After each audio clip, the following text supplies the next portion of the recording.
어떤 사람이 새 아파트를 샀습니다. 18평짜리. 좋아했을까요? 조금 애매하죠. 이런 경우라면 생각해 봅시다. 젊은 부부가 새 집을 샀습니다. 원룸에 살고 있었는데 곧 아이를 출산할 때가 다가와서 어떻게 하나, 원룸에서 아이를 양육하기는 어렵겠고, 그래서 그동안 절약하던 돈을 모아서 18평짜리 아담한 아파트를 샀습니다. 좋아했을까요? 정말 좋았겠죠. 아마 천하를 얻은 것처럼 그 아파트가 아마 대궐같이 느껴졌을 겁니다. 정말 좋았을 것 같아요. 자, 그런데 이런 경우를 한번 생각해 봅시다. 70평 아파트에 살던 사람이 어렵게 이 18평짜리 아파트를 사서 이사를 하게 됐습니다. 왜냐하면 하던 사업이 부도가 나가지고 그동안 이것저것 재산 다 정리해가지고 다 빚 갚고, 그리고 간신히 어떻게 어렵게 해서 마련한 돈으로 18평짜리 아파트를 사서 들어왔습니다. 여러분 어땠을까요? 너무 답답하고 너무 화가 났겠지요. 세상 일이라는 게 다 그렇습니다. 어떤 일이든 절대적으로 좋고 나쁜 것은 없지요. 그 사람이 처한 상황에 따라서, 그 마음의 상태에 따라서 좋고 나쁨은 얼마든지 달라질 수 있습니다. 내 마음의 상태가 어떤 상황 때문이 아니라 내 마음의 상태가 어떤 상태냐에 따라서 좋은 것도 좋지 않게 보일 수 있고, 또 좋지 않은 것도 좋게 느껴질 수도 있습니다. 그래서 우리가 우리의 마음을 어떻게 다스리고 우리가 어떤 생각을 품고 살아가느냐 하는 것이 세상의 삶 가운데 행복하게 살아가는 데 있어서 정말 중요합니다. 오늘 말씀 가운데도 정말 좋은 것을 깨닫지 못해서 스스로를 불행에 빠뜨리고 불만족스럽게 불평하면서 살아가는 사람 이야기가 등장을 합니다. 오늘 말씀, 예수님께서 한 바리새인의 집에 식사 초대를 받으러 간 이야기에서 시작이 됩니다. 바리새인이 예수님에 대해서 별로 좋은 감정이 없었습니다, 일반적으로. 그런데 오늘 이 바리새인이 예수님을 자기 집 식사 자리에 초대를 한 겁니다. 왜 초대를 했을까요?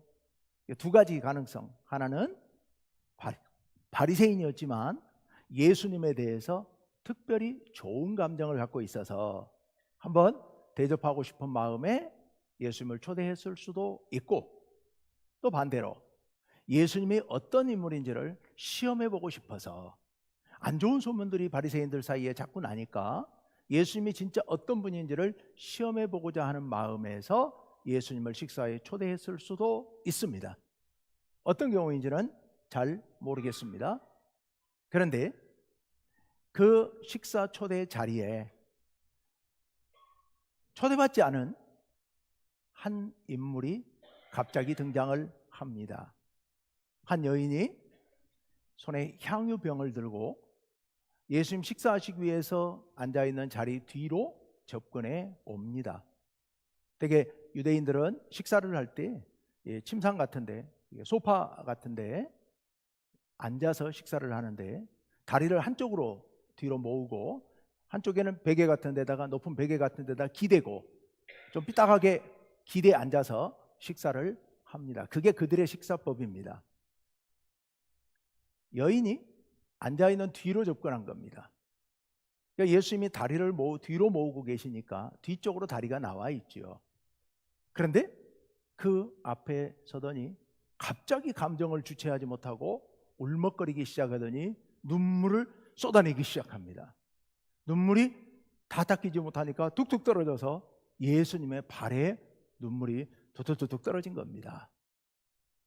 그러니까 이 여인이 더 당황해가지고 어떻게 하지를 못하고 자기의 긴 머리를 풀러서 그 머리카락으로 예수님 발에 묻은 그 자기 눈물을 닦습니다. 그리고 예수님 발에 입을 맞춥니다. 그러다가 자기가 가져왔던 향유병을 열어서 그 향유를 예수님 발에 붓습니다. 그랬더니 그 향기가 온 집안에 가득 차게 됩니다. 이 모습을 바라보고 있던 바리새인, 집주인 바리새인이 이런 생각을 합니다. 39절 하반절 다 같이 읽습니다. 시작. 이 사람이 만일 선지자라면 자기를 만지는 이 여자가 누구며 어떠한 자 곧 죄인인 줄을 알았으리라. 아멘. 바리새인이 생각합니다. 이 사람이 만일 선지자였다면 자기를 만지는 이 여자가 누구며 곧 죄인이라는 것을 알았을 것이다. 이 말씀에서 우리가 세 단어를 좀 주목해서 볼 필요가 있습니다. 우선 첫 번째, 이 사람. 이 사람이라는 표현은 어떤 사람을 낮추어 부를 때 쓰는 호칭입니다. 그런데 지금 이 사람이 누구냐? 예수님이죠. 예수님을 가리켜서 속으로 생각한 겁니다. 저 사람이, 다른 말로 표현하면 좀 직접적으로 번역하자면 저 인간이.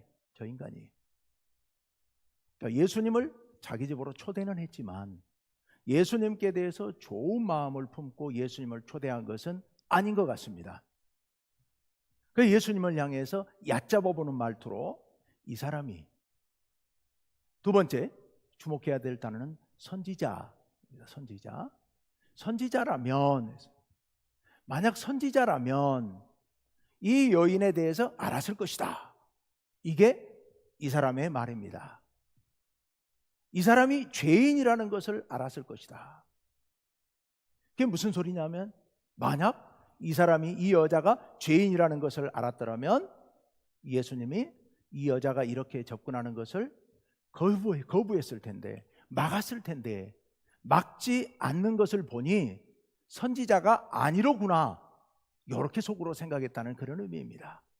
선지자라면 몰라도, 듣지 않았어도 척 보면 그 사람을 알았어야 되는데, 특히 그 사람이 부정한 여인이라는 것을 알았어야 되는데 그것을 모르고 다 받아주고 있는 걸 보니 이 사람은 선지자가 아닌 게 분명하구나 라고 예수님에 대해서 판단을 내리고 있는 겁니다.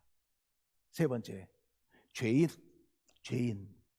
본문에서는 죄인 또는 죄 지은 여인이라고만 돼 있지 무슨 죄를 저질렀는지는 전혀 나와 있지는 않습니다. 그런데 죄인이라고 한다면 이 죄인은 당시 사람들에게는 부정한 사람으로 취급당했고, 그래서 상종하지 못할 사람으로 취급을 당했습니다. 지금 이 바리새인은 예수님 앞에 나와 그렇게 한 그 여인을 가리켜서 속마음으로 이 여인은 죄인이야 라고 단정을 짓고 있습니다. 결론을 내리고 있는 겁니다. 그래서 상종 못할 여인이라고 생각을 하고 있는 겁니다.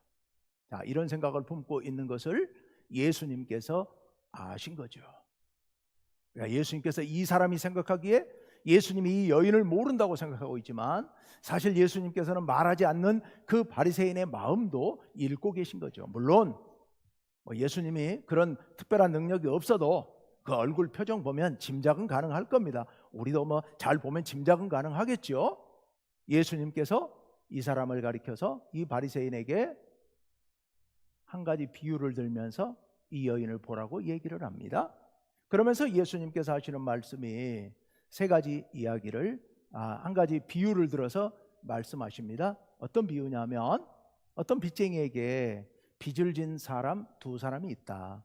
한 사람은 500데나리온, 지금 우리 돈으로 하면 대략 한 5천만 원 정도 빚을 진 사람이고, 또 한 사람은 50데나리온, 우리 돈으로 한 500만 원 정도 빚을 진 사람이다. 그런데 이 빚쟁이가 이 두 사람에게 빌려간 이 두 사람의 빚을 이거 못 갚겠구나, 저 사람들이 돈이 없어서 갚을 능력이 안 되는구나 생각을 하고 이 두 사람의 빚을 다 탕감해 줬다는 겁니다. 안 갚아도 된다 라고 없던 걸로 해 주었다는 겁니다. 그러면 거기까지 예수님께서 말씀하신 후에 물으십니다.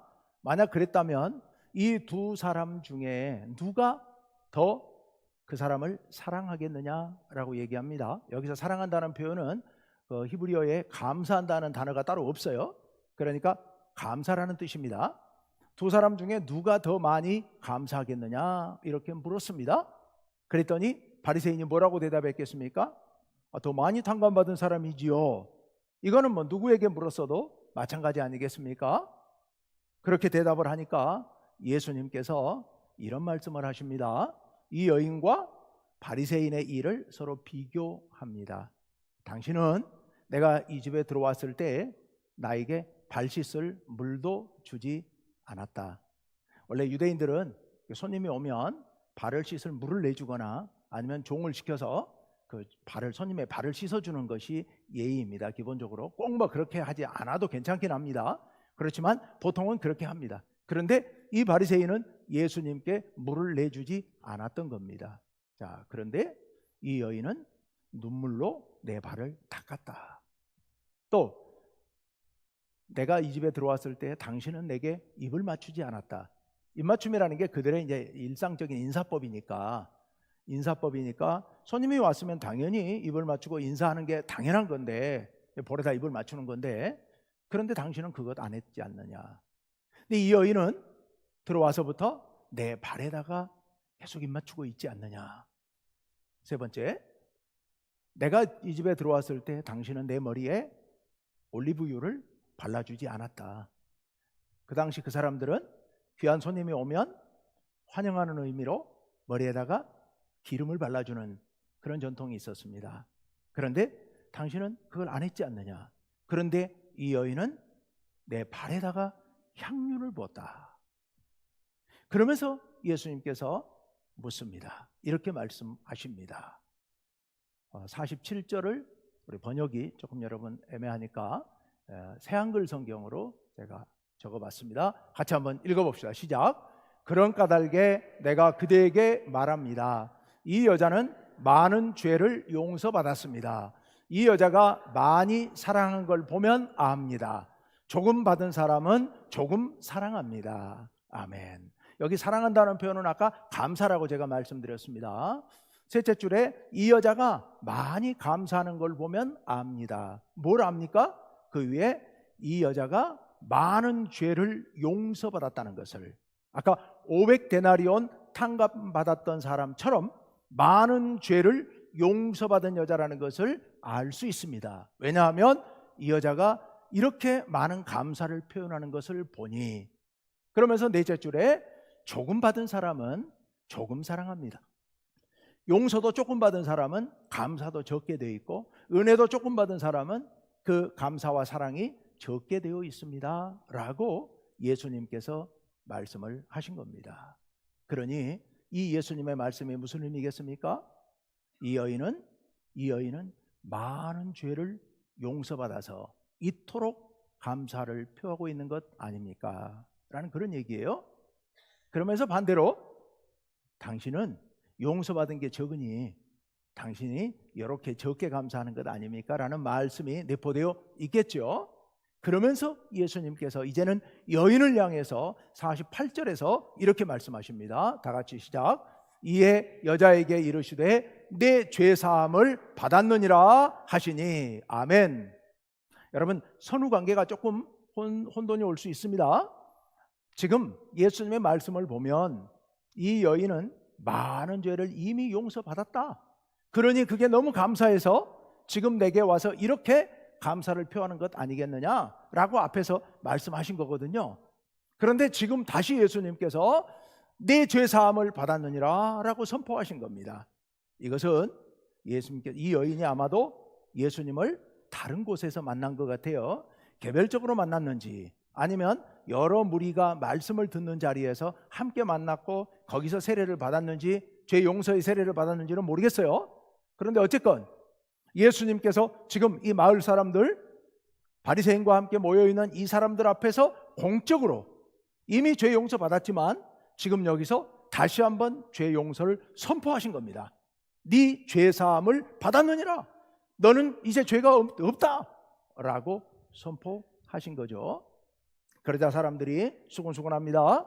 이 사람이 도대체 누구길래, 이 예수가 도대체 누구길래 죄까지도 용서한단 말인가, 이렇게 말할 때 예수님께서 마지막으로 50절에서 이렇게 말씀하십니다. 다 같이요, 시작. 예수께서 여자에게 이르시되 내 믿음이 너를 구원하였으니 평안히 가라 하시니라. 아멘. 여인에게 평안히 가시오, 당신의 믿음이 당신을 구원했습니다 라고 얘기하고 있습니다. 여기서 여인에게 당신의 믿음이 당신을 구원했다. 여기서 믿음이 구원했다. 언제 여인이 믿음을 고백한 적이 있나요? 이 여인이 자신이 죄 용서받았다는 것을 믿고 지금 이렇게 나와서 그 감사를 표현하고 있습니다. 이렇게 감사를 표현하고 있다는 얘기는 자기가 죄 씻음을 받았다고 하는 거, 이제는 자기가 죄인이 아니라는 것을 확신하고 믿고 예수님을 믿고 지금 이렇게 나와 있는 것이죠. 그래서 내 믿음이 너를 구원했다. 평안히 가라. 여러분, 이 평안히 가라, 이게 얼마나 놀라운 복인지 모릅니다. 이 평안, 예수님이 선포하신 이 평안은 하나님 나라에서 우리가 누릴 모든 복을 통칭하는 말입니다.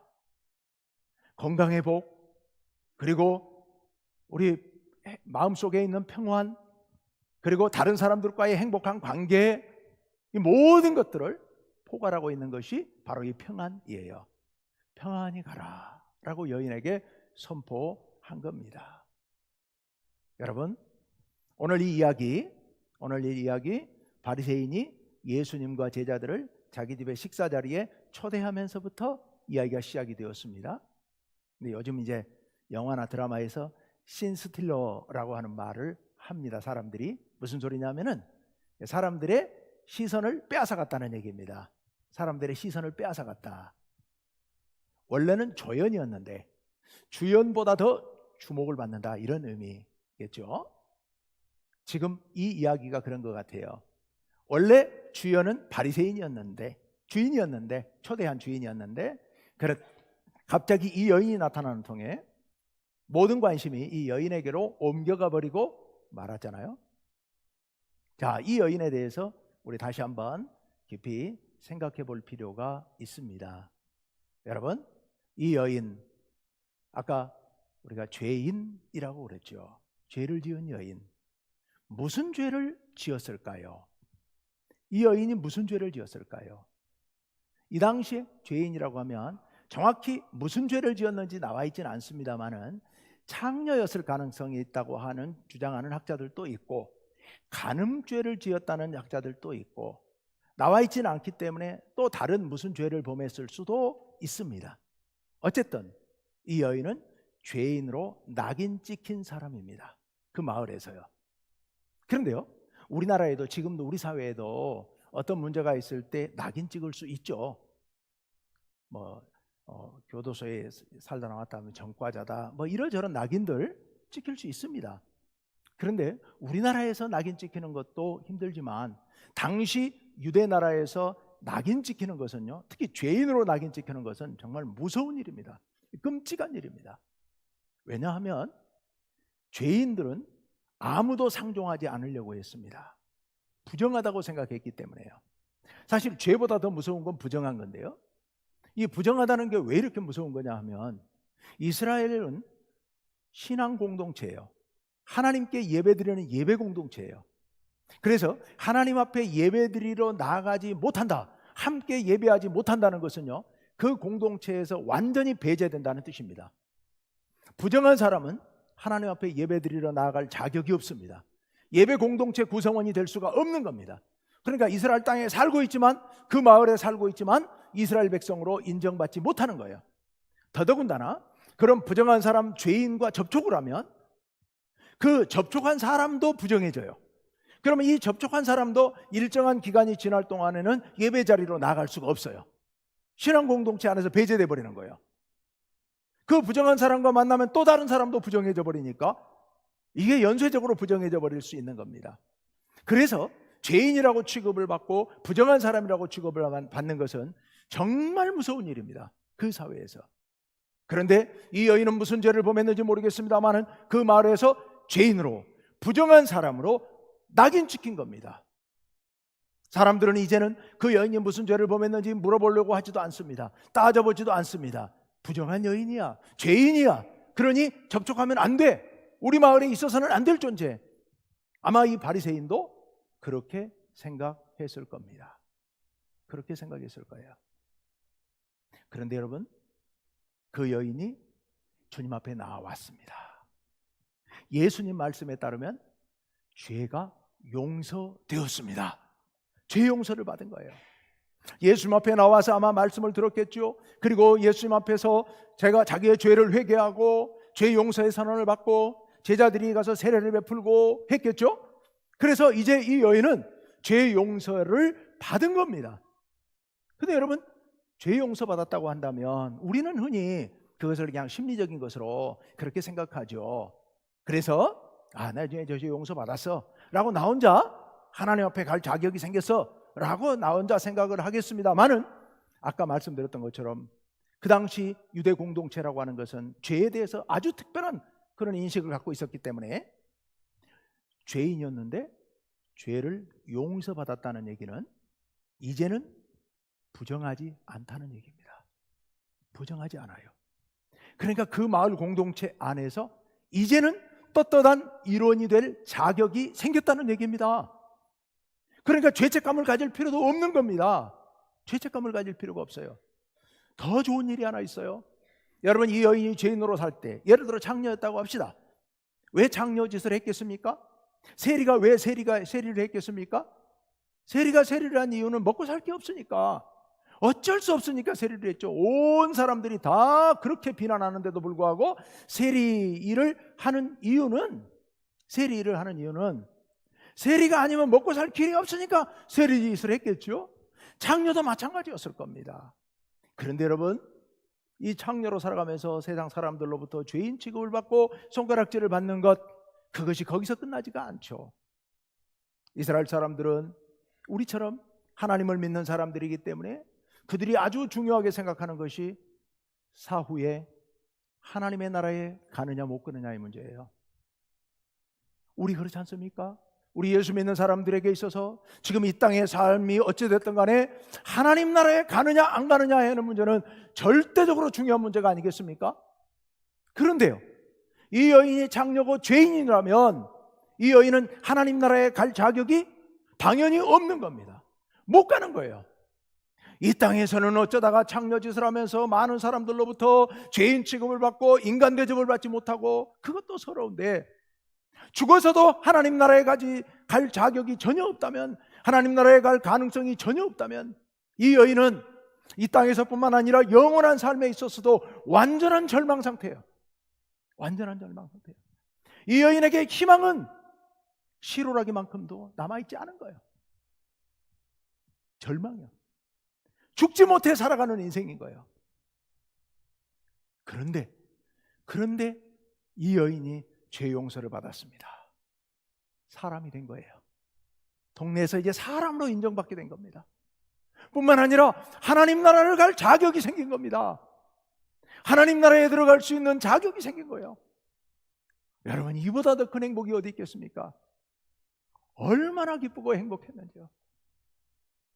이 여인이 바리새인의 집에 예수님이 초대받아서 식사한다는 소식을 듣고 가슴이 막 두근군 흥분이 돼서 어찌할 바를 몰랐을 거예요.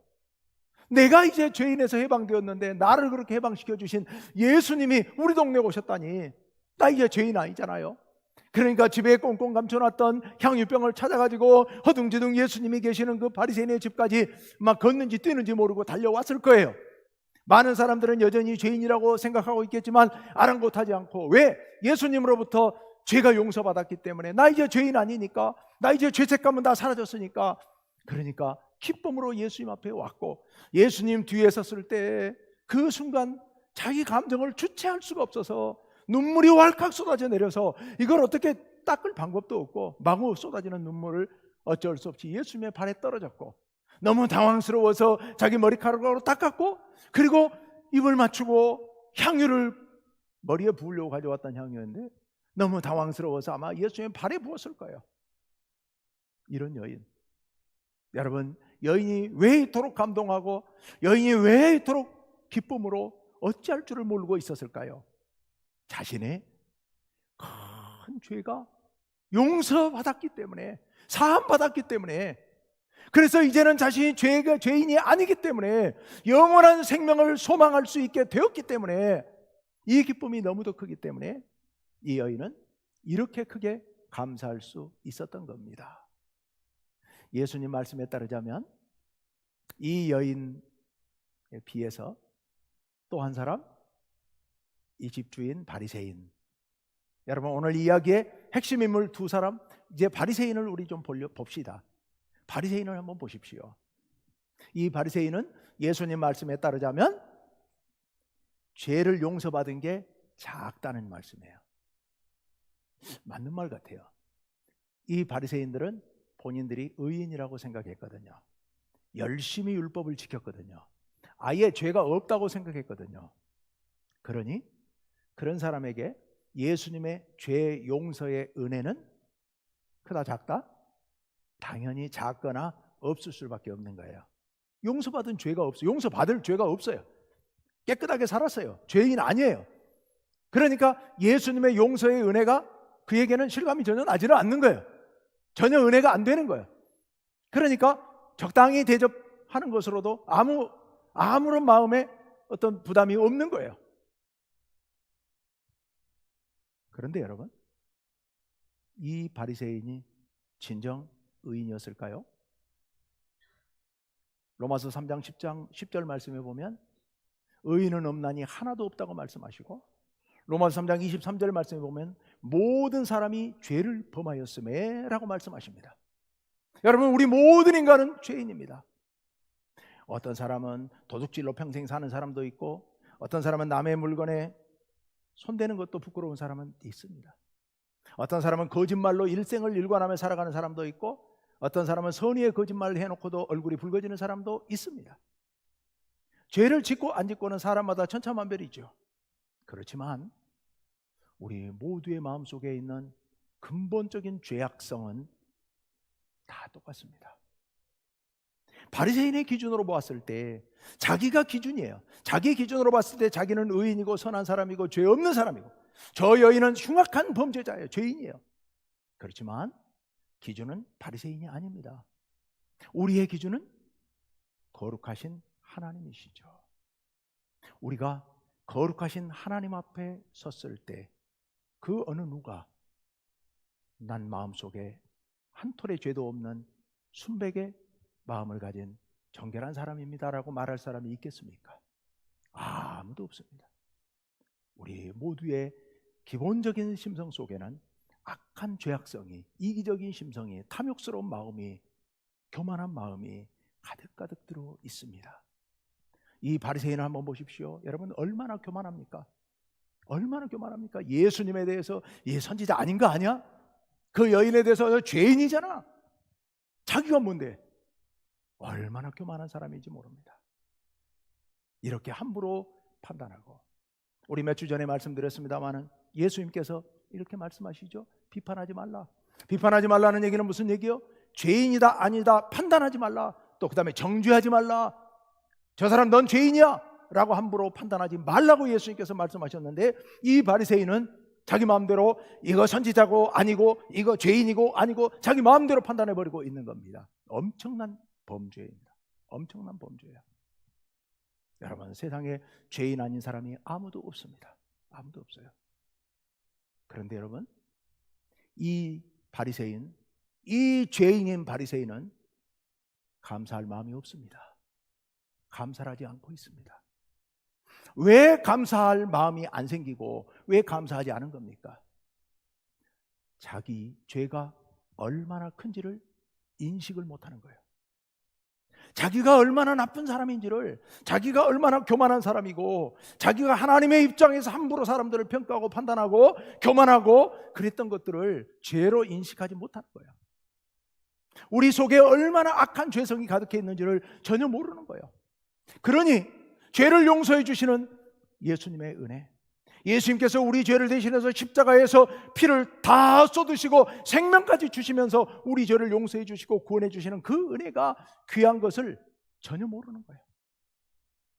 그러니 그가 감사하지 못한 겁니다. 그가 용서받은 죄가 적어서 적게 용서받았기 때문에 적게 감사한 게 아니고요. 예수님께서 그렇게 말씀하시기는 했지만 그게 진리가 아니고, 그가 죄를 적게 용서받았다고 생각했기 때문에 그가 적게 감사한 것일 뿐인 겁니다. 우리 모두는 하나님께로부터, 예수님께로부터 엄청난 죄악들을 다 깨끗하게 용서받은 그런 놀라운 은혜, 엄청난 은혜를 입은 사람들인 줄로 믿습니다. 그렇기 때문에 그 바리새인 포함해서 우리 모두는 이 죄인인 여인처럼 그렇게 기쁨으로, 감사로 예수님 앞에 달려나가서 감사의 제사를 드리고 기쁨의 눈물을 흘리고 향유를 부어드리고 발에 입을 맞춰드리는 그런 놀라운 감격과 감사를 표현해야 할 사람들인 줄로 믿습니다. 여러분, 우리가 신앙생활하면서 행복해하지 못하는 이유가 어디 있습니까? 우리가 신앙생활하면서 불평불만하는 이유가 어디 있습니까? 세상 사람들이 예수님의 은혜를 누리지 못하고 저렇게 죽어가는 이유가 무엇입니까?